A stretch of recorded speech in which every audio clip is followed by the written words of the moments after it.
বন্ধুরা আজ দুপুরে কী রান্না করি সেই দেখো। আমার মেয়েদের খুবই প্রিয়, জানি না তোমাদের কার কার ভালো লাগে। দেখো এখানে আছে ভাতের মধ্যে ডাল ছড়িয়ে আলু ছোট ছোট করে কেটে দিয়েছি আর ডিম সেদ্ধ। আর এখানে আছে এই দেখো বাটার দিচ্ছি।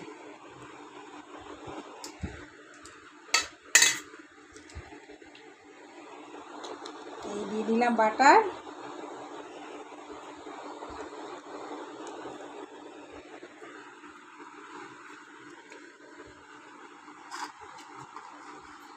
আর এখানে নুন দিয়ে দিলাম।